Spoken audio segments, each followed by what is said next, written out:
Geez, let's start the show so I can get him to stop talking about baseball. Oh my God, you go, welcome to the Gonzo Radio Sports Desk. Hi, how you doing? Good morning. I'm Big Daddy Gonzo, seated across from me, who I just finally, after I got the show started, got him to stop talking about baseball. It's the MAZZ. Oh, my thumb's in the frame. What's going on? Happy Sunday, everybody. We got football to talk to. We got baseball. We got it all. You have way too much friggin' energy. We got it all. I was up at 6:15 this morning. You have so much energy. Yeah. Oh my God. I know. Let's do it. So okay, I'm just, and you know what? Just because of the fact that I'm still a little salty about last week, pulling off the to use a baseball terminology, pulling off the golden sombrero for my birthday. Last week was a football disaster for me. Yeah, it's safe to say it was a disaster. Are you considering? And that disaster happened right at 12:30, right after we got off the air. That disaster happened. You mean the finaling of the disaster? Because it started at 9 a.m., didn't it? Yeah, it started at 9 a.m., I understand. But because you could be confusing people. So right. Well, and then it went on to fantasy football, which the only thing I can say about fantasy football would be that we didn't get the low score of the week. That much I can tell you we didn't do. We didn't get the low score of the week. Everything else was a downhill rolling dumpster fire. Yeah. DFS, womp womp. I, on the other hand, went the other way. I had a very good DFS Hi, Russ, weekend. how you doing? Hi. That's okay. The camera's not on you. I timed it right. And a not-so-decent league week, but I'm in a good spot in all my leagues. I feel pretty confident. This week is brutal. This sounds like a psych group session. I'm in a good place. That's about what it is. I'm feeling okay. You can't tell me that there aren't people in treatment that do fantasy sports. I mean, that's probably the reason why they have to go to treatment. For a multitude of reasons. It's an addictive activity. All right, let's do the baseball thing. You do the baseball thing. We got a World Series. I'm not happy, and you're not happy with the contestants in the World Series. Well, I'm not happy only because Houston has seemed to somewhat redeem itself, or at least to some of the naysayers Cheaters. There are still players calling for them and saying they're cheating still and doing this and doing that. Okay. Here's what I'm done with. As a side note to cheating, do you notice now every time the pitcher gets off the mound, he has to stop at the foul line, wherever his home dugout is, right. Remove his cap, give the umpire who's waiting for him there his glove. Right, get a prostate exam. And they basically do an examination. Hey, that's for you. Hey, sorry about that. But now here's the issue.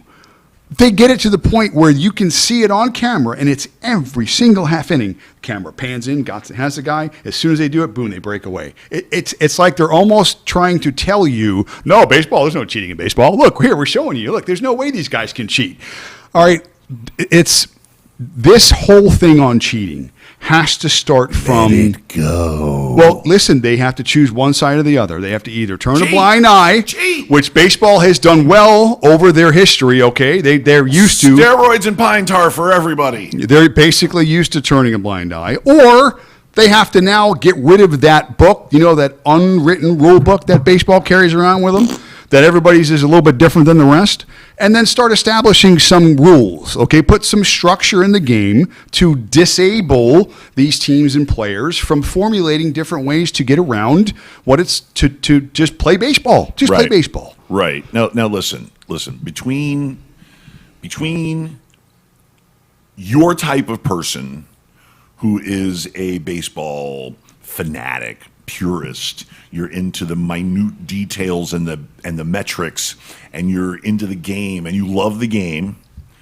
And between that and people who think that baseball is more boring than white, chalky, dry dog shit. Painful. Okay. There's me, I would say the above casual fan. Okay. I understand the metrics and the statistics that you're giving me and the situations. I understand the players. I understand the strategies. I understand all of that. Okay. But I, as one of those casual fans, I strongly encourage Major League Baseball to allow all the cheating that they are railing against over the last 10 years. Okay, steroids? What steroids? I don't care. Supplements? Go ahead, go bananas. Stimulants? Go nuts. Okay? Cheating pitchers, throwing Vaseline balls like the old man in Major League. Okay, go nuts. Put a little rack next to or put a little rack on the backside of the pitcher's mound so that you can have all your favorite ingredients to throw the shittiest, nastiest ball that breaks like this sideways at 101 miles an hour. Do it. And I want that 101 mile an hour curveball that breaks against the laws of physics to go over the plate on a guy who's 6'4", 260, who can bench press a small car and can hit the ball 600 feet about 50 or 60 times a year. I want that. You know why? Because it's just the same way with the NBA. It's the same way with the NFL. It's even the same way with the NHL. Okay? What gets asses in the seats? What gets eyeballs on the TV? Entertainment. What entertains the most? Scoring. Yeah. Okay. Excellence within the sport. Statistical excellence within the sport. So baseball is making itself more pure. It's more like more puerile. Okay. For the purity of the game, for the sanctity of the game. Well, cupcake. It's the 21st century. We have basketball games that are going 130 points each into regulation. Okay, we have football games that are going, the over-under is 50, and everybody's betting the over. Why? Because it's going to be a shootout. Today's one of the highest ones, 57.5, the Exactly. Tampa-Tennessee game. And why is that? I will say this about the The baseball. entertainment value. You can still, without introducing drugs and other means to enhance Lots of players drugs. physically, because right now, players are in the best shape of their lives overall. Sure. Without the steroids, without the drugs, without the stuff, because That now you know of. Well, again, supplementation and enhancements don't necessarily mean illegal drugs. Now, I'm not saying you can't have, or maybe they Nitrogen just boosters, bro. Do you even lift? that they just haven't classified certain things yet as being things that are not legal or on certain lists, because baseball has lists of stuff you can and cannot take. Football does too. My point is that, like the other sports you mentioned, football, basketball, You can smoke weed in basketball now. yeah, they have made rule changes to the games to make it difficult to play defense. Football, we mentioned, we will. Basketball, certainly you see it. Baseball can do away with the shift. That's the biggest proponent. I've thrown out numbers about how bad left-handed hitting has become across baseball. It's down 30 points because of the shift. Every other league, you tell your players where to go. You have to have so many guys on the offensive line. You can't have so many guys in the paint. You have 3 seconds. You have all these rules. Baseball, you stand wherever the hell you want. Now, I get it. I understand that coaches and certain have gotten sabermetrics and advantages and playing to player strengths and whatnot. But again, you have a first baseman, you have a second baseman, you got a shortstop, you got a third baseman. Any 3-year-old that draws a baseball diamond, that's where they put the guys. Why? Because that's where they go. Okay, you don't have 3 guys playing second base. That's not what second base is. So change the rules in baseball, not necessarily change the player in baseball. The player's doing fine. It's the rules of the game that needs to be changed. So, Give me 1960s baseball. yeah, well, listen, you'll get runs. Give me guys smoking unfiltered cigarettes in the dugout. Give me. What was it? Juan Marichal chasing a guy down with a bat for throwing at him. Give me just the monsters. Show me Nolan Ryan choking Robin Ventura. That's early '80s baseball. Giving him the old whack the in the headlock. side of the head. Oh yeah, give me all of that. do Give that. me. Well, you can have that Try too. to chew out, and here's the chaw wrapped in bubble gum. Oh my gosh. Okay, and just this crap coming out of their mouth with a big handlebar mustache. That's when baseball was interesting. When baseball was entertaining. When Pete Rose was destroying a guy in an all-star game, ruined that guy's career, mowing him down at home plate. Listen, stop making baseball soft. Baseball is soft and technical enough as it is. No, I get it. Okay. And the argument is on the other side is just like the reason why there's so many rule changes in the other sports is to protect the players. So, whereas in baseball, granted, it's not such a physical sport, compared to certainly football. You can catch one in the ear hole, and there have been times where that's happened, and then there's why you have the pitcher and batters and fights. They are and men's bullpens sports. emptying. First of all, they I get are it. men's sports. Listen, I dig the whole PC thing. I'm on an anti-PC kick lately, and you should love this because I've been as PC as anybody else lately. But I don't know, for some reason, something just snapped with me with the whole John Gruden situation. Being a middle-aged man myself, I'm even growing out my gray beard. I was shaving it close crop before, but the PC has gone too far. And now, besides just the culture, the touchy-feely culture, you're watering down my sports, okay? You're watering down my sports. Yes, women have their own sports. I love the WNBA. It's more of a pure basketball. It really is. It's more of a purist basketball. I love it. I love the WNBA, okay? And it's not nearly as physical, but as physical as hell. I love watching soccer. I know you don't. I like watching soccer, okay? But soccer is physical as hell. I've seen harder hits in a soccer game than I have on Sunday. The only time I watch soccer is when I go to La Bamba, and that's because it's on every TV. Exactly. Yeah, I get stuck watching it. But I long for the days when baseball had an edge.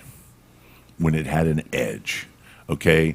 And let me explain something to you, okay? These guys in the 50s, 60s, and 70s, when they played baseball, and they played hurt, and they played ugly, and they played hard, okay? They were doing it for hundreds of thousands of dollars. Now you have these cupcakes out there doing it for multiple millions of dollars. You have some players out there that are playing for $1 million a game. They're getting paid $1 million a game just about. All right? Goddamn ridiculous. Okay, it is. Get off my yard. Listen, Wow. I'm telling you, get out of my yard. You call them cupcakes. Listen, you know all these playing to the player's strengths, which is the reason why you ended up getting the shift, is because we mollycoddled these players that could only spray the ball to the right side of the field because they couldn't really get around on a fastball. So, okay, well then just stick with this swing and just you connect better with this swing. So it's all going to go to right field. Bang, bang, bang, bang, bang, bang, bang. Okay, you know who those guys were back in the day? Minor leaguers. Those are guys that could never make it to the majors. Why? Because they couldn't hit a decent amount percentage to all fields. You're saying Pete Rose wasn't a guy that he should have pulled it a few more times, Pete Rose? Because he was an opposite field guy, too. There's a lot of opposite But he field was hitters. also a middle field. He was also he a did it all over center. the He was a center pull. He was a center slap. Okay, but I'll tell you what, he could go to left field. Okay? My point being, too much. It's too much of coddling to what the player's strength is rather than having players that are universally great. You're not going to see any universally great players. The ones that are universally great right now are huge superstars. You know, you look at your boy in Philadelphia. Bryce Harper. Okay? What can't he do? Listen. You look at Soto in Washington. What can't he do? No, Okay.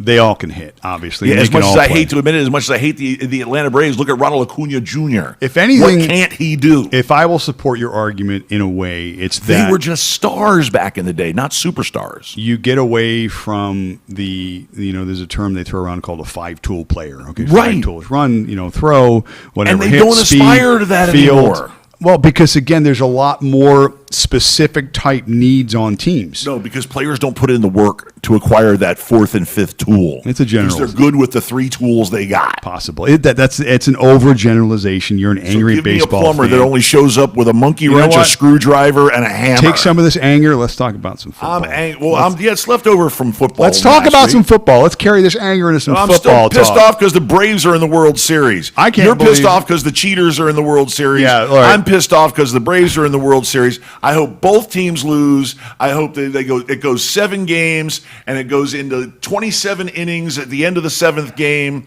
and everybody in the stands is asleep when the final run dribbles across, and everybody's celebrating, and screw them. And I hope a meteor hits whatever stadium it's in. Screw the World Series this year. Okay, football. I hate the Astros. That's all I'm going to say. I'm rooting for the Braves. And I did all that off camera, by the way, because I didn't want anybody to see my hate face. I got a real hate face that I just, is ugly. So. I've seen it, and I don't like it. It's You a little were smiling scary. sheepishly on camera at I it. know. So go ahead, football. It was a smile out of fear. Finish my coffee, my hard coffee. We had a few teams that are not playing today. There's been the term "Bimageddon" has been thrown around because there are 6 teams not playing today. 6 good football teams that we all have players from on our rosters. Well, okay. First of all, and I'm only in 2 leagues this year. Okay, and in both leagues, I went heavy on the LA Chargers. I went in hard on the LA Chargers. Okay, in Screwy Louie football, I went in on Herbert. I went in on Mike Williams. I went in on Justin Cook. Hey, you better change your lineup. Okay. They're not playing today. I know. Chargers are off today. And in the Diamond Dolls League, Yeah. I went in Herbert, Eckler. Yeah, I went hard. Well, here's the list. And they're killing me. It's got a lot of players. Buffalo, Dallas, Jacksonville, Minnesota, Pittsburgh, Steelers, Los Angeles Chargers, like you mentioned. It's the only week with 3 sets of games, 6 teams that are on bye. Yeah. Most of them are 4 teams, which is still kind of rough in spots, but especially as you get later in the year with the injuries. But we've already had a ton of injuries this year, and now we have half the league not playing today, so we have some real conundrums Right. Well, that we're facing. And let me get the guru's guru in here for a second. Hey, Ross, come here for a second. Come here for a second. Okay, when we were drafting our team, okay, what did we plan for? Week 7. And who did we go get for week 7? What we wanted. Whoever we wanted. We wanted the quarterback to be somebody playing against somebody easy, an easy game on the schedule, and a good quarterback. And who did we universally, both you and I, go, week 7? Oh, we want what we call Fucko, the famous Jameis Winston at the Seattle Seahawks. Yep. Oh, and Monday Night Gooch on top of And Monday Night Gooch on top of that. So thank you. All right. Thank you. The Guru's Guru, ladies and gentlemen. An actual planned Main thing appearance. was- He's back. He's back. The main thing was when it came to Week 7 players, Yes. take them. Take them. The backup guys we'll get rid of. Yep. The number 1 guys, Go get take 'em. across the board. Yep. We'll take care of our bench Right. after the draft. Because we knew we had a heavy week 7 bye week. We knew it. We knew it. We saw it coming. Okay, we have Harris from Pittsburgh. From Pittsburgh. We had him. We knew he was going to be week 7. So we knew our starting running backs were going to be gone. And we knew our starting quarterback was going to be gone. Okay, so we made provisions for such things. And I'm telling you right now, I'm giving all of you fantasy footballers out there, you league players out there, you drafters out there, it's important. And it's important right now for you to figure out that philosophy as you draft your team. Look ahead to what your worst bye weeks are going to look at all your bye weeks, okay? But look ahead to what your worst bye weeks are. And then in your later rounds in the draft, as you're filling holes in your team, keep in mind those bye weeks. Go get that 1 or 2 guys that you know you can stick on your bench and you can rely on them to be there for that game, for that bye week, okay? Because it is a strategy that's worked for me. 5 championships, 3 different leagues. I'm going to be a dick. Okay, yeah, you can be a dick all you want. Can I I've be a got dick? proven method. Hey, listen, I'm not saying it doesn't work. I'm not saying it's not smart either. Okay. I'm just saying it's very hard to plan 8 weeks out in the NFL, or 7 weeks out, or 4 weeks out even, or whatever. Right. Just because there's so much attrition and there's so many things that change. And I know that we like to go on, and I certainly do all the time, use the projections of what we think certain teams are going to be during the year. But it only takes one big injury, which happens a lot in these teams, to change the complete dynamic of all those projections. Sure. So even though I do like But you what you're gotta saying, plan. listen, I'm not saying you don't plan, but what I'm saying is that you don't prioritize that plan above another when it comes to best player available. Right. I've always been on the best player available train, which means, and you agree, is that when you're looking at a particular player, regardless of where you may need to fill a certain spot on your team, you take that best player because you're not looking to just get just a certain position guy. Let's use a wide receiver, for example. You've got 2 running backs and 2 receivers on your team, but yet you start 3 receivers in a particular week. You're thinking to yourself, well, I've got to get some more receivers. But then again, you see a guy at the running back position that maybe should have gone 4 or 5 rounds sooner, and he's still available. So in that spot, most players, unfortunately, are going to reach for the wide receiver. Why? Because they want to fill their team. And whatever their roster composition has to be. Well, that stuff usually works itself out. You need to get the best player available. So, granted, your strategy is a good one, and it's something to consider. But do not put it ahead of best player available in any situation. So, I don't discount best player available. Oh, geez, now you're rousting him out of his cave. What? Just What? one more addendum here. Oh, The okay. great Jamie Eisenberg has called Week 7 by NATO. By NATO? where is what's his name? Ziering? The dude that does all the Sharknadoes? Right. What's his first name? Ian Zier. Ian Ziering. Yeah, where is he showing up on set anywhere today? I'd like to see. That was coined by Eisenberg. That's cute. That's cute. By NATO. By NATO. Yeah, well, there you go. So, Does this mean there's going to be a sequel every week of By NATO now? you know what that tells you? Is that all these guys do fantasy football. Yeah. All these guys Of course. do it. Because they wouldn't be so concerned about, who's not playing and who's not starting and stuff like that. All these guys are doing fantasy football. It's so huge. It's so wonderful, isn't it? Fantasy football is amazing. It is amazing. It's definitely amazing. It's amazing. It gives my life purpose after September. No, it's amazing. It's It is. Well, and listen, I don't discount the wisdom of best player available, but when you're getting into that 10th, 11th, 12th round and you're going for a BPA, okay, keep your bye dates in mind, especially if you're major starters like your RB1s, your QB1, your WR1. You take a look at their bye dates, and then you choose a player. You try to choose a player that you know that you're going to be able to slot in that week, whether it be week 5, 6, 7, whatever. Okay, try to choose a player. Try to give some consideration to it. Okay, when we got to the 11th round, we had already decided that we wanted Jameis Winston. We had already decided this. Yeah, people were high on Jameis this year, and he's disappointed. But whatever. It was a risk. We listen. We took Herbert in the 6th round, and we bided our time, and we took all of our BPAs after that.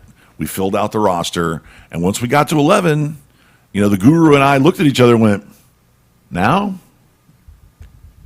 I'm just looking Okay. at the injuries real quick just to make sure. Why don't we cover some of the injuries? Because, again, if people are trying to put their lineups. Yes, because the injury report is coming out in about 6 minutes. So, Yeah, so this is just a quick look right now of the big names that we talked about. Some of the guys that may have been questionable, most of the guys we know. Looks like Julio Jones is going to start.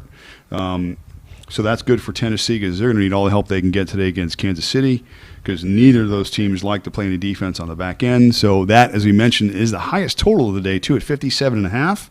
I think it opened the week at like 55, and it's been climbing. So, and most of the money, according to Vegas and Caesar Sportsbook, I guess is one who puts it out, is on the over. Like 62% of the money is on the over in that game. So the high total is not scaring anybody. So, injuries again across the league, pretty popular ones. Looks like Devontae Parker is going to play. Okay, that's good for the Dolphins. They need all the help they can get, too. Now, the Giants. Let's just assume that most of their roster is not playing today because it's not. I don't think they have an offensive guy on the roster that's not hurt. I mean, Shepard, all their running backs are hurt. All their receivers are hurt. Slayton, it looks like Evan Ingram may go, and it's going to get a game time decision for the Giants. So if you have any interest in the Giants, so those are some of the bigger ones that are out there right now for injuries that we're pretty much settled on. That at least I can see right now. Looks like Sony Michel looks like he's playing, which is good for the Rams in that game because they've got a positive. Let's talk about the Rams and the Lions because that game is pretty interesting today. You got two quarterbacks that switch sides. Okay. Yes, the Salty Bowl. Yeah, and from that perspective alone, you got to think both guys have a little something in their gut, prior to this game, butterflies and such. Maybe one guy's a little more angry than the other. Not sure who, but I guess we'll figure it out come game time. Here's a Matt Stafford stat about the Lions. I recalled, and when we were growing up watching football, two of the greatest players, not just Lions of all time, but players of all time, Barry Sanders, Calvin Johnson. Running back, Barry Sanders, wide receiver, Calvin Johnson. Both guys dominated in their era. And both guys played for the same pitiful team. Both guys also left like 4 years early.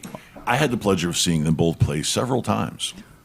My question is, as good as Matthew Stafford has been now with the Rams, granted they have a lot more weapons on offense and clearly a really good head coach, man, the Lions, what do they have to hang their hat on? Guys that were the best at their positions had so much left in the tank, and you have to almost argue is they just wanted to get the hell out of Dodge. Literally, Dodge City. I'm out. Get me out of here. So Matt Stafford. They never bought houses in the Detroit area. They rented. Yeah. So, Matt Stafford is very happy he's on the other side today, and certainly that team is in a good spot. The Lions are just not. They're a bad football team. That aside, I do think you're going to get an effort from Goff today. If he has any bit of anything inside of him, any pride, anything, whatever you want to call it, something, testicular fortitude, he's going to give his best effort. So sure, if from that sense alone, I'm hoping that's the case because I've got some pieces on the Rams side that I want the game to stay somewhat competitive for, especially on the receiver side. Both receivers. Kupp has been a beast all year. I've been high on Woods the last few weeks. Those guys can certainly feed today. They can feed today if that game stays somewhat competitive. So that's interesting. Well, let's go back to the Lions for a second, okay? I wouldn't necessarily say I'm a big critic of NFL owners. Okay, I'm a big critic of NFL owners, especially NFL owners that have no clue about football. No clue about the nuts and bolts of football. No clue about the game of football. Okay, none. Okay, a case in point, the guy that owns my team. Okay, Stephen Ross. Okay, we're talking about a Nebuchadnezzar. Listen, the guy is a real estate and marketing smart man. When it comes to life, genius. Yeah, life smart. Yes, there's a difference. Yes, though, right? And I hesitate to call him a fool. Yeah. Okay, I would not call him a fool. But when it comes to the game of football, okay, he's that fantasy football guy in every draft who drafts a kicker in the third round because what? Kickers score 110 fantasy points a year. What? Kickers are important. Kickers are important. Okay, he's one of those guys. I'm fighting the guy that says kickers are important in the draft. Exactly. I'm fighting. Okay. Now, this guy who drafts the kicker in the third round, he may have a successful small business. He may have a fabulous family with 2 kids in school who get straight A's. He may be a guy who is, he's the best guy in the world. He knows jack about fantasy football. He knows jack about football, okay? And it's unfortunate that he has a franchise, which we have a very good fan base down here, and we have excellent playing weather, and we have an excellent stadium. But therein lies the rub. This guy is more interested in tennis. He is more interested in Formula One racing. He is more interested in having concerts and soccer games in that stadium rather than his two tenants, which, by the way, he charges his own team rent to play in their stadium. Okay, yeah, the guy's a financial genius. Once again, genius. Football, he's a paste eater when it comes to football, and it's been that way since he came in. Okay, let's just remember history here. Okay, in 2007, the Miami Dolphins under Cam Cameron went 1-15. I was a season ticket holder. Okay, the only game that I didn't go to was the one that we won. Wow. Okay, because I had the flu. Okay. At that juncture, Stephen Ross had purchased 20% of the team. And after that, after the debacle, the Nick Saban debacle, before him, Dave Wanstead lost the locker room. Then Nick Saban came in. Nick Saban had a temper tantrum and said, "Oh, look, Alabama, bye." Okay. Then they hired Cam Cameron, which was an unmitigated disaster. So they hit the reset button. Bonk. They had a little something in Sperano. Still had H. Wayne Huizenga as the owner, a guy who knows football. And he went out and he hired Bill Parcells and said, "Bill, you are my president of football operations. Why? Because you're one of the greatest football minds in the history of the game." And he hired Tony Sperano, which everybody was like, who? He was an okay coach. He really was. He was a pretty good coach. More of a coordinator, but he became a good coach in that spot. He became a good coach. He became a good coach. He knew. Yeah. He knew. His mistake was hiring his son-in-law to be the GM, but at that juncture, Ireland had a pretty good track record. He had a resume. He had a resume. Gave him a shot. Okay, at that juncture, Bill Parcells told H. Wayne Huizenga, "I'm only taking the job if there's going to be stability at the top. I'm only taking the job if you're going to stay the owner." And then a year and a half later, Ross buys 50% of the team, becomes the managing general partner. And at that juncture, Bill Parcells took all of his personal mementos out of his office and spent very little time at headquarters. And then by the next year, his divisive politic game-playing son-in-law was running the team. And he was Stephen Ross's best buddy. "Yes, sir, Mr. Ross. Sure, that sounds like a great idea." Yeah. Okay. It's been about 9 years of Pootinky. Oh, yeah. My God. And he wouldn't get rid of Jeff Ireland. He kept Jeff Ireland. He's like, "Well, we don't necessarily get rid of an executive if he has a bad year. We just train him up and show him how to do things our way." It's not how it works in football. In football, you get 2, maybe 3 years, maybe 4 Not tops. even in today's NFL. Yeah. It's quick. 2, maybe 3 years. Show me. It's as long as your rookie quarterback can play. Right. Or Show cannot us. play. Yeah. Right. Show us. Yeah. Get it done or get gone. There's always a guy waiting. Yeah. There's always a lady waiting, and they got lady executives too, Yeah, the game is changed in all facets. Right. So what we have an owner who is more interested in the tertiary facets of Hard Rock Stadium, and he's kind of like the University of Miami. Football, yeah, it's nice, but I got other stuff I want to do, and that's exactly what's happening. That's exactly what's happening. Now, the wheels have fallen off the wagon with Chris Greer. And the wheels are falling off the wagon with Brian Flores for some unfathomable reason. That's a hard one to figure out. Hard one. Yeah. Hard. I don't understand it. Yeah. So I'm going to say that it's probably a little bit of divisiveness from the owner, because I would say that the owner is the one that keeps bringing up the Deshaun Watson thing. Of course, he has culpable deniability. He has layers between him and the press that he keeps feeding us to, but it's got to be him. Because I don't hear it coming from Greer. I definitely don't. You hear the opposite coming from Flores. Yeah. Okay, Tua is our quarterback. Okay, now coming full circle, because I'm not going to make this about a Dolphin rant. The Detroit Lions have been owned by the Ford family for a long time. Ever. Yeah. Their existence, I believe. Yeah. Okay. And what you have is the 92-year-old Ford granddaughter. The granddaughter of Henry Ford is the owner of the team, a little old lady.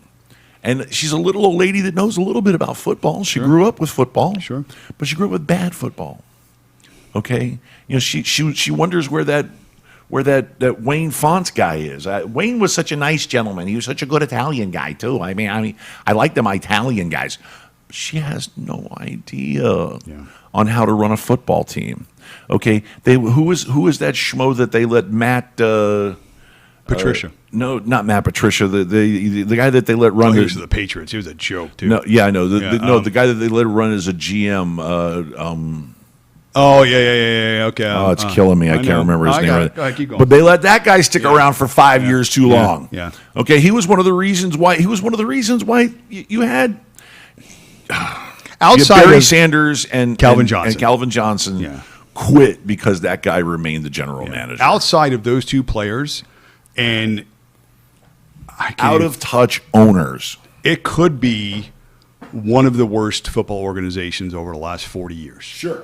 I mean, it may not even be close. As bad as the Browns have been in stretches, as bad as the Bengals have been in stretches, Tampa in the 80s and 90s, they were terrible. The Saints with the bags on their heads. I think the weakest body of work has been the Lions. Yeah. Has been the Lions. Yeah, definitely. Yeah. But Outside of Thanksgiving games, right, you would have never seen the Lions play football. No. Outside of Thanksgiving, that's the only thing I think that has put the Lions on any sort of a household football map. Right. Because when have they ever been a primetime game? Exactly. When have they ever been just a 1 o'clock fill-in slot game? Because they're not going to be ever a 4 o'clock game. So they're always a 1 o'clock game. Right. When is that going to happen? Never. And it never has. And it looks like at 0-7 so far, outside of this week with a little bit of intrigue, which we could just be creating because the Lions are that bad, that they're terrible and they may not be getting better anytime soon. Right. And conversely, take a look at the history of the NFL. Okay. When you have had owners or members of ownership groups that are former players, members of the front office. Was it Matt Rule? Matt Rule for what, Carolina? No. I'm trying to think of the GM who you're talking about for the Lions. Lions. Matt Millen. Thank Millen. you. God, God, just horrible. It was killing me. Yeah, just terrible. So bad. So bad. God, it's like Anyway, so bad. you take a look at the history of successful franchises in the NFL, and they have a lot of former players, at least former players that played at least college level football, that they understand the game. Yeah. Okay, take Jerry Richardson. From whatever reasons you don't like Jerry Richardson, he was the original owner of the Carolina Panthers. Jerry Richardson was a distinguished NFL player. Yeah.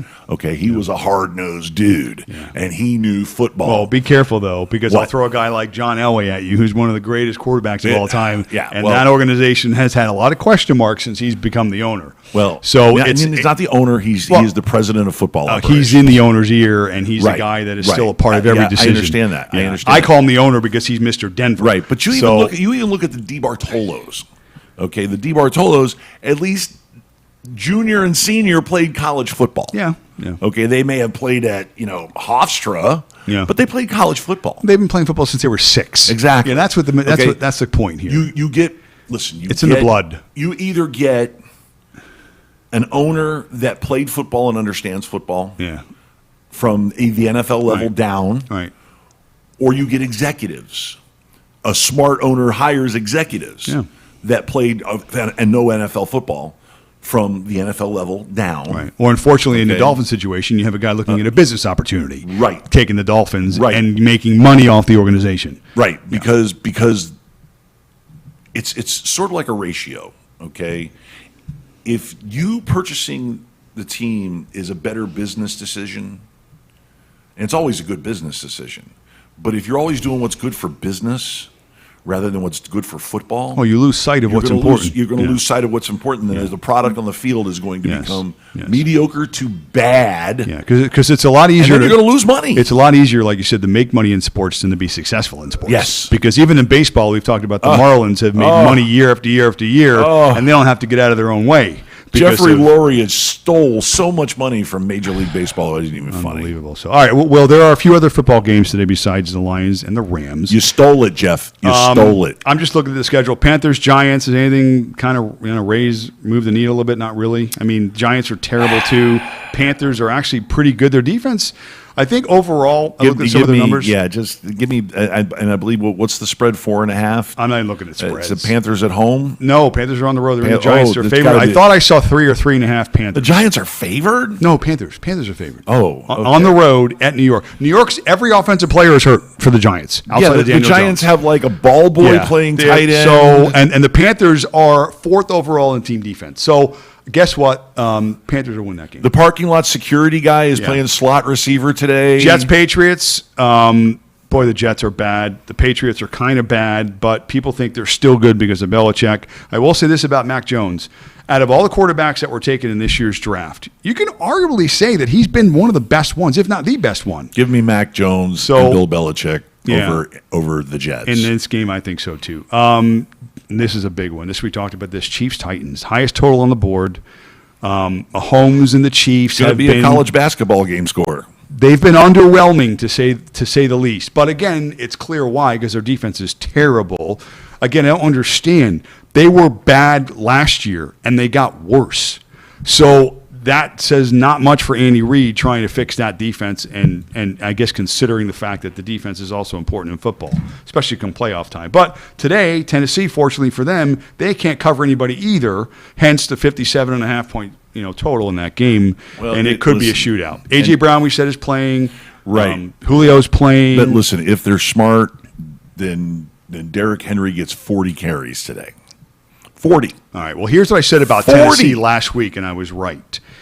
Tennessee in that game last week was not favored, even though they were at home. Right.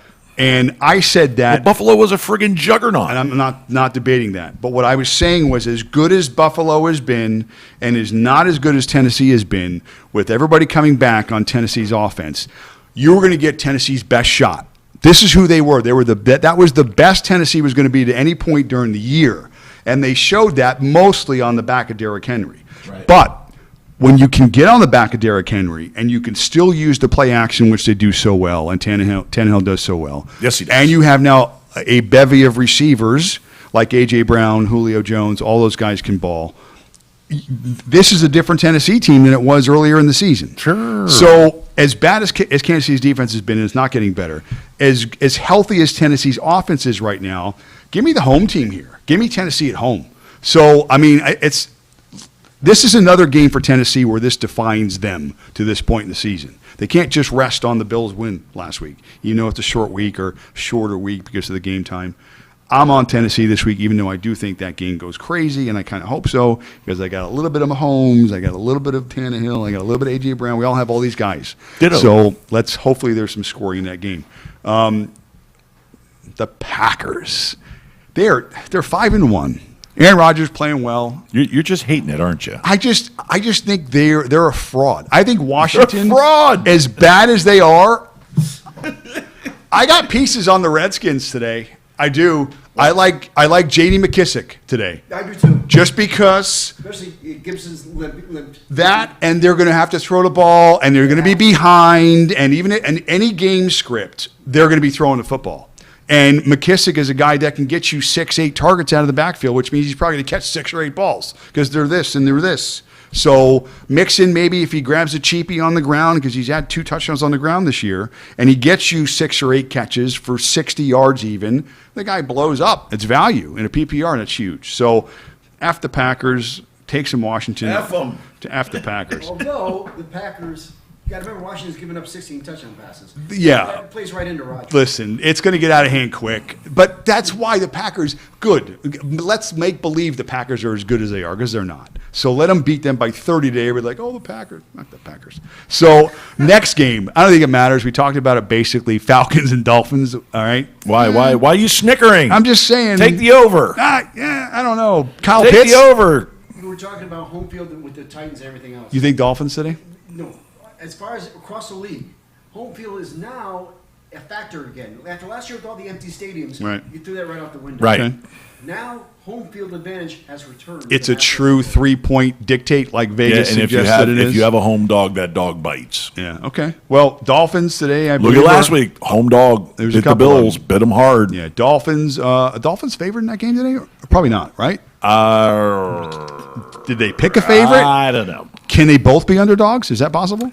Falcons and Dolphins. You I like got a pair of pieces. tickets if anybody wants to go. You got some pieces. I looked at one of your DK lineups, and I saw Tua at the top.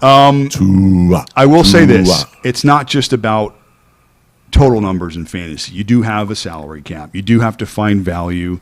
I don't think Tua's ceiling is as high as, let's say, a Patrick Mahomes. No. But if you're able to work a salary relief in there where you've now gotten two other guys on the higher end, maybe a receiver you went for, or let's say a high-end running back, and because you saved a few dollars on Tua, point per value, Tua is probably a good play today. Because I can see that game getting a little weird. Okay, I can see the game, both teams getting into the mid to high 20s.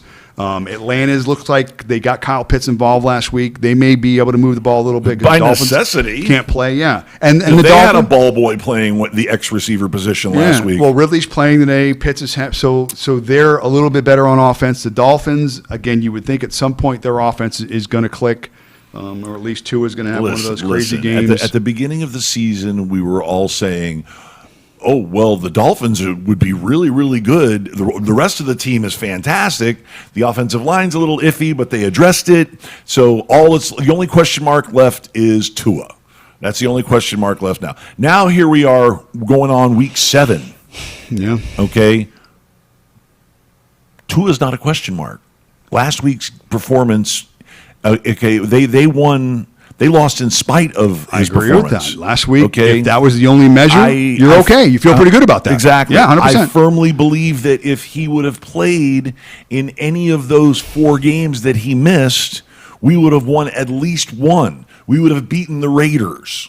Possibly. We would have beaten the Raiders. We really might have beaten the Colts too. I'll say this. Okay. Regardless of wins and losses and where you would have won or wouldn't have won, more importantly, it would have been better for Tua because that would just be more games under his belt. Right. And if he can come and show up after missing another 2 or 3 week stint for injuries. No, it was a month. Well, in terms of playing, though, I think he obviously made a big statement last week. He played pretty well. The kid had fractured ribs, for crying out loud. Listen, it's not. I'm not saying You've cracked ribs. I may have. I've I've been bruised hurt and cracked. before. Right. Yeah. But the thing I've is with cracked Tua, and bruised ribs. It hurts to fart.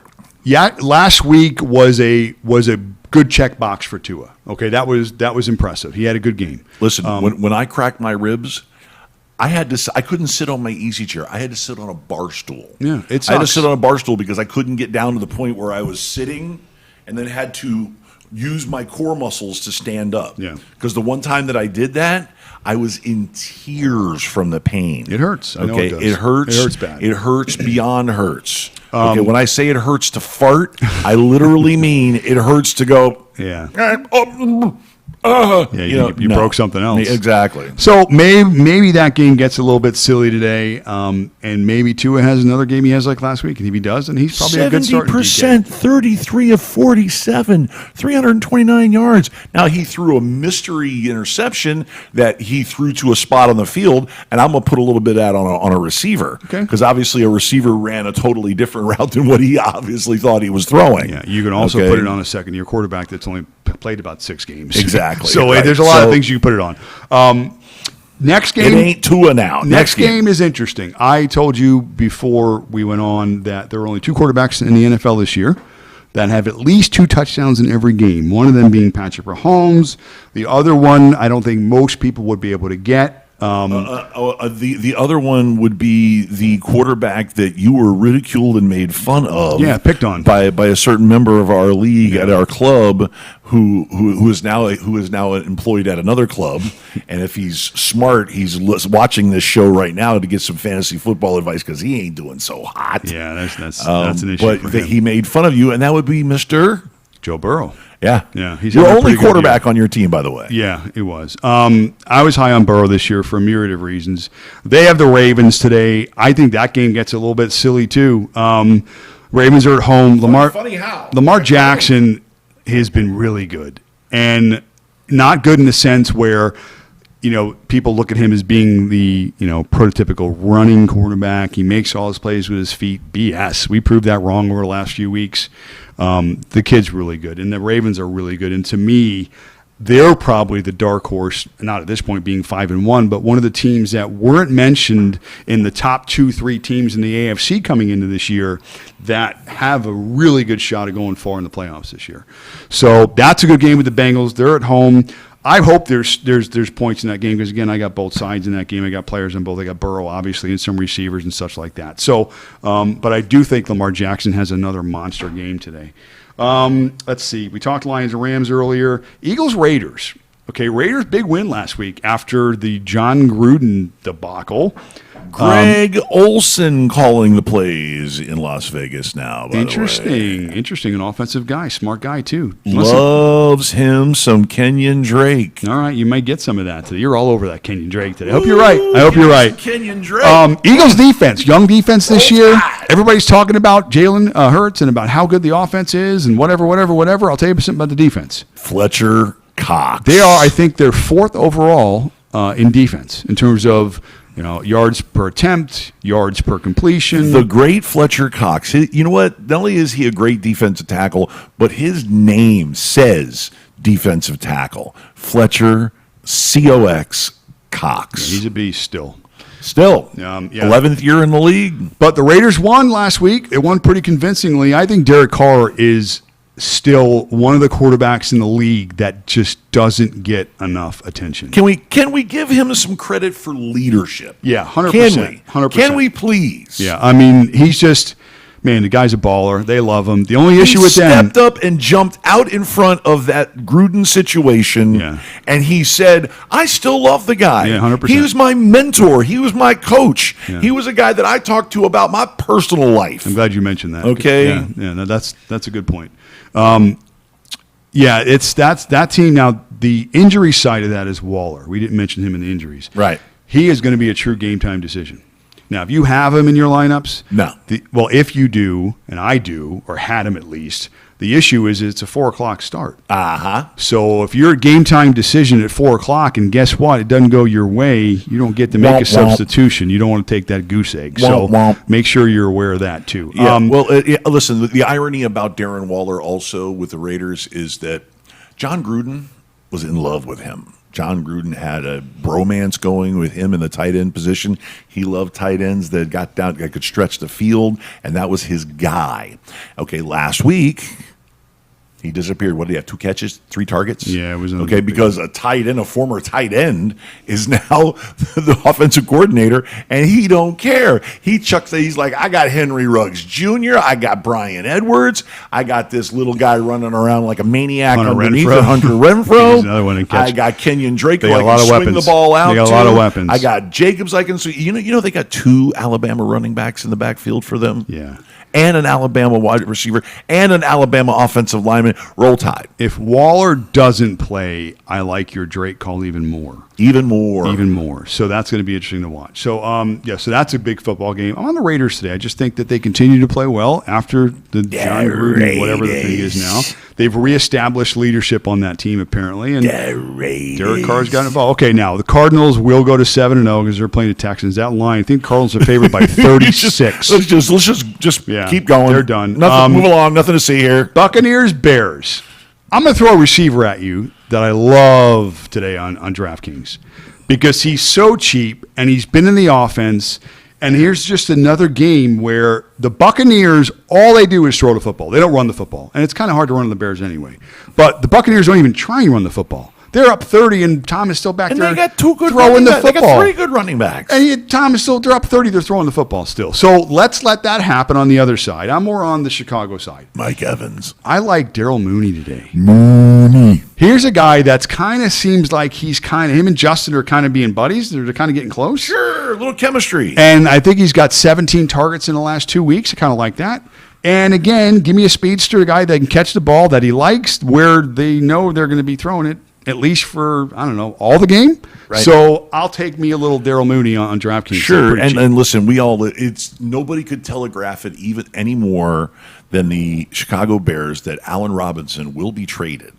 Okay. He's not happy. The Bears have like 5 wide receivers on their practice squad. Yeah. They're getting ready to get rid of Allen Robinson. They want to get trade value for him. Yeah. They want to trade him to a contender that needs wide Well, receivers. they just know too that he's not going to help them now, Right. And they probably owe Allen Robinson that a lot of money Yeah. too. Well, not only that, but from a financial point, bigger amount they owe him. Yeah, but You know, certainly and there's he something could there. end up in New Orleans. Yeah. He could end up in a variety of places. Now, the last game on tonight's slate, or today's slate, that is a tonight's game, and the reason why I'm bringing this up is Niners and Colts.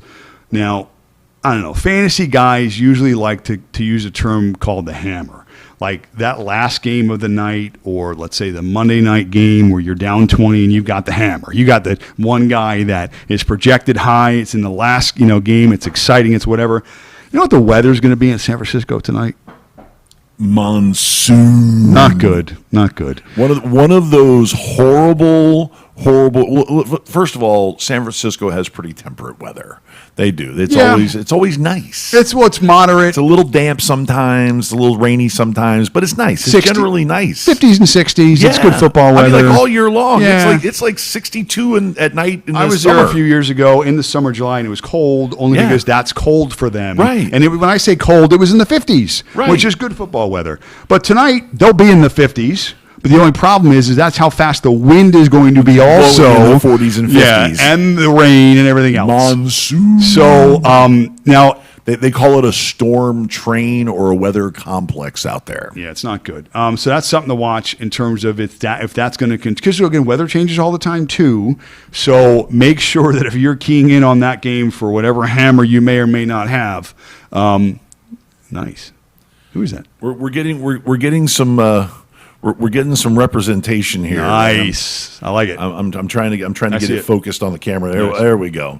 Yeah, this is our boy Laser. He's out in Baltimore, and he is on his way to the Ravens game, and he's representing the brand. There you go. Representing the family. Go get some. Big shout out to Laser. Go Ravens. Thanks a lot, fam. Go Ravens. So go ahead. Sorry to interrupt. No, that's fine. That's a perfectly good segue to the Ravens. We discussed about how dominant Lamar Jackson's been. Weather is a factor in sports. Clearly, we know this. The biggest factor in football for weather is wind. Okay, wind is not good for lots of things like throwing and kicking. And kicking is already bad. We've seen that in the NFL. And hair, which we don't have to worry about. Hair, yeah, I mean, the wind is murder on my hair. It's unbelievable. So It's just, oh my that's a tough God. finish tonight. They're just going to go first team to score wins and then just all go home. So if you're a fan of that game tonight, just don't go. Just stay home. Well, my big conundrum is that on my Diamond Dolls team, I have Deebo Samuel and I have Elijah Miller. They keep pushing Demo this week. I've seen every telecast this week. Debo. Third best receiver this week in terms of fantasy. Well, I'll say this. Maybe on matchup alone. He catches the short cross. That's one of his biggest thing is a short cross. So if they can get the ball 5 yards down the field without it getting blown down, Yeah, but the defense is got a going to know shot. now that you can't go over the top. And Garoppolo's in tonight. It's a different offense. They're going to try and run. And I don't see got the how guy. Debo is the guy in that spot if He gets like 2 or 3 carries a game. So one can dream. I just think his ceiling is capped now with the weather and other factors. So All right. the Monday night game, last game on the slate, who doesn't really affect us for DFS so much, but does for league. If you have any of these guys, which you said I think you do because you went with this whole bye rant about how it's important to get a player during bye week. The Saints, bye week game. the Saints at the Seahawks. You have the Russell Wilson-less Seahawks. Geno Smith, is that their guy? Yeah. Wow. Gino Neutrino. Do not have anybody on Seattle this week. And the Saints, I would go as far as saying, unfortunately, you have to root for Jameis.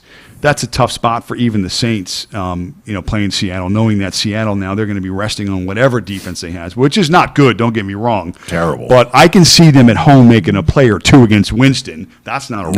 That's not a reach because Winston may give him one or two because that's certainly not within his reach. Real quick, guess how many interceptions Jameis Winston has this year? Take a shot. I'm going to say 5. And you're wrong. It's 3. Okay, how many games has he played though?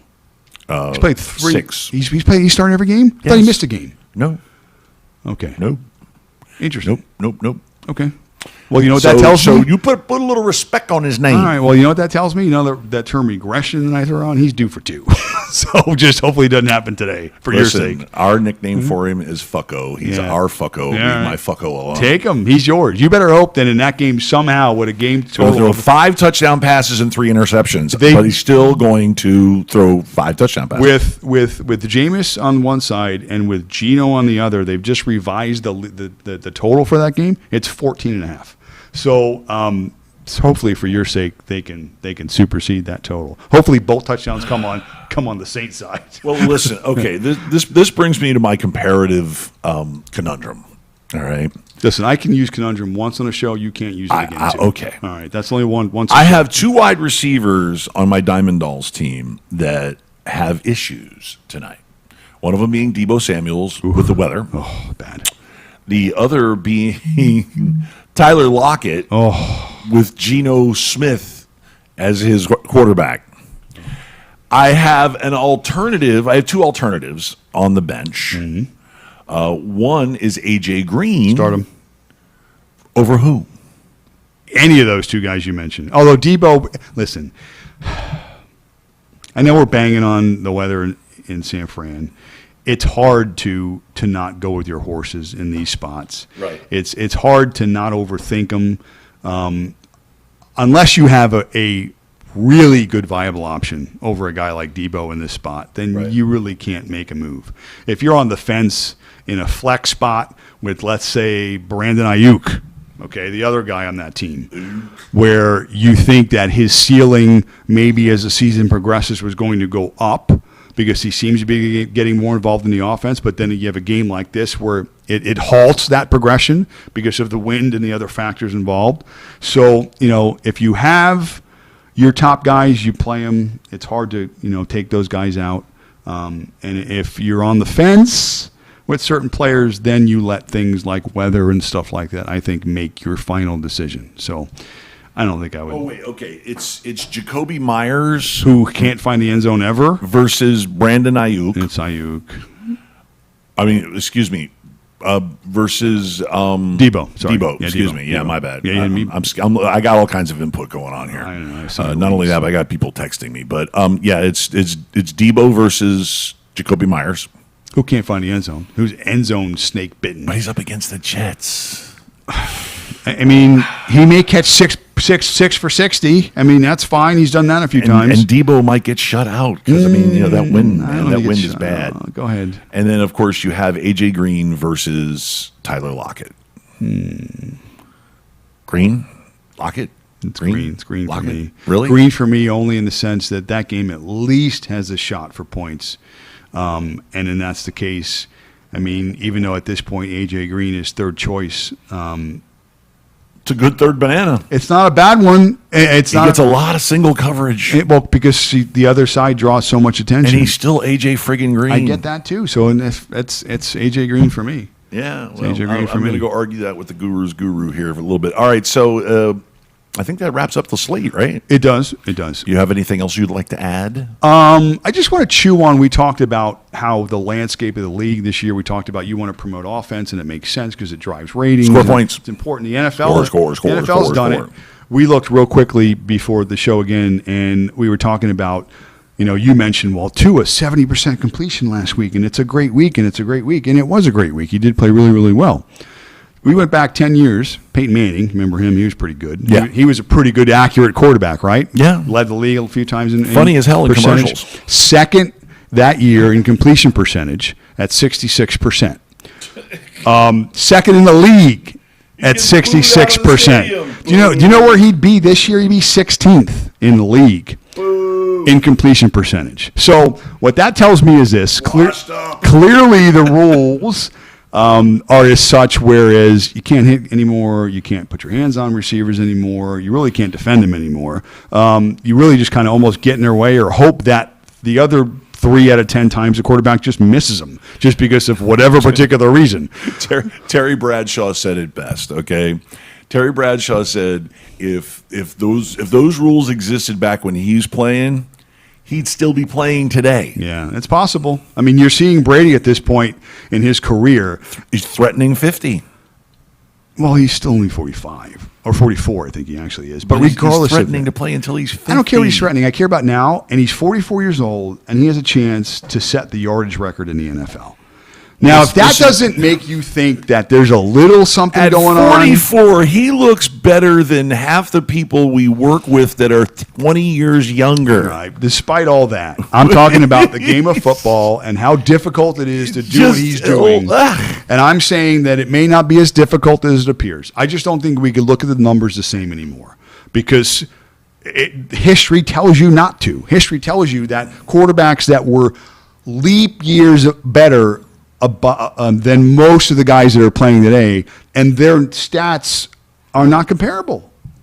I mean, you can't tell me that these guys are better than the quarterbacks that played 10 years ago. Well, listen, it's like, okay, the question was presented to Michael Jordan about who the GOAT is, who's the greatest of all time.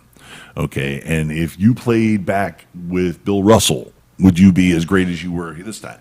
And he said, listen, each player from each era, the game is different during each era. The rules have changed, the styles of play have changed, the quality of athlete has changed. I agree. Okay, it has all been an evolution, and to cheapen one era versus another in comparison with another era, and to say that one player is greater than another player cheapens the art. It cheapens the art. It marginalizes the accomplishments of players that performed great feats for long periods of time in particular eras. Now, of course, you could take a guy like Derrick Henry and put him on the 1973 Buffalo Bills instead of O.J. Simpson. Okay, and he would run for 2,000 yards every season because defensive linemen weighed 225 pounds, for crying out loud. Right, but it's a lot harder to go the other way. Right, and that just strengthens your argument. You're not going to take 264-pound Norm Evans, who played guard for 2 Super Bowl teams for the Miami Dolphins, and stick him at guard here in the 2000s and to 2021. Yeah. You're not going to have him go play guard for the San Francisco 49ers. Yeah. He's going to get killed. Yeah, it's just different. It's like you said, and it's non-comparable. And I almost think if somebody took the time to do this, is they should have almost maybe like decade leaders instead of having all-time leaders. Because I think a 10-year, well, again, but when do you stop it? When do you start it? What do you go, 30 years, 25 years? Do you incorporate like a major shift in the game by identifying maybe some rule changes like it is today? I mean, yeah, you actually, yeah, you could do that. You could do that because a lot of these rule changes they signified a change in the play style. When you took away the bump and run, that signified a change in play style. When you took away different holding penalties. Okay, and the biggest one on defense is 5 yards contact. Is you can't touch them after 5 yards. Exactly, and basically that's 2 strides for most NFL players. Can you imagine Lester Hayes? Lester Hayes would have been a mediocre player. Well, I mean, think about it. In most cases, you're not able to get to the receiver until it's been 5 yards. Right, because most teams don't play cover. Right, most don't play the man like that. Right, so you're not going to have first contact until that receiver's made 2 full strides. Right, and he's at 5 yards. Yep. So. Again, that's one of the major rule changes that has affected the game. Listen, to me, your argument is very strong, and I agree 100%. You cannot take guys from, even to this point, 20 years ago, which doesn't seem very long, but in the sports world, it's an eternity because so many things have changed, not just the style of play, the athletes themselves, the rules. Again, it's just the training, everything is pro scoring, pro offense, pro performance. Everything is in your face. It's faster. It's stronger. They jump higher. They throw it harder. That's just where sports is today. Well, what gets a bigger cheer? A tackle for loss or a touchdown? It depends who's getting tackled. You're tackling Aaron Rodgers, I'm cheering. That's a sack. That's a sack. Yeah, I said a tackle for a loss. Oh, certainly. If a guy gets blown up in the back, if Miles Sanders gets blown up in the backfield, or if Odell catches a 70-yard pass, well, it won't be Odell because Baker sucks. Let's call somebody else. Let's go with Rodgers to Adams. There you go. And I don't like Rodgers. But anyway, yeah, 70 yards. Yeah, of course they're cheering for that. Okay. They want points. Simple as that. Yeah, but I'm not. I'm not cheering for that. I'm sorry. F Aaron Rodgers. All right. Yeah. All right. Well, we've taken up more than our hour. F Aaron Rodgers. We're over time. F the Astros. And F the Braves too. Just F the whole World I Series. got to watch it, so I can't F No, the Braves. I refuse. F the Astros. I'm boycotting the World Series. I hope they Not lose. looking. I hope the Braves sweep them. I'm not watching. I hate it. Anyways, Cheaters. hope they both lose. Okay, well, say goodbye to the nice people. See you later. All right, see you next week, right? Yeah, right? sure, Okay. sure. All right. Well, on behalf of myself and the MAZZ, who hates the Astros, and Hate the Astros. and I hate the Braves. And I don't like Aaron Rodgers. You can check him out at MLB Joy Us, which he will be MLB Joy Us on the Instagrams. If I guess if the Braves sweep the Astros, Or just beat 'em. Just beat them. Just beat Okay. 'em. Well, good for Every you. game 2-1. And of course, you can search Gonzo Radio, everything on every platform, and you'll find us. And by all means, join the groups, like the pages, F the Astros. and F the Astros. And we'll see you guys next week right here. And I think the website gonzomedia.net is going to be up next week, so we may have a new website for you guys all to log into and re bookmark. So stuff is happening, and we'll catch you guys next week here. Bye.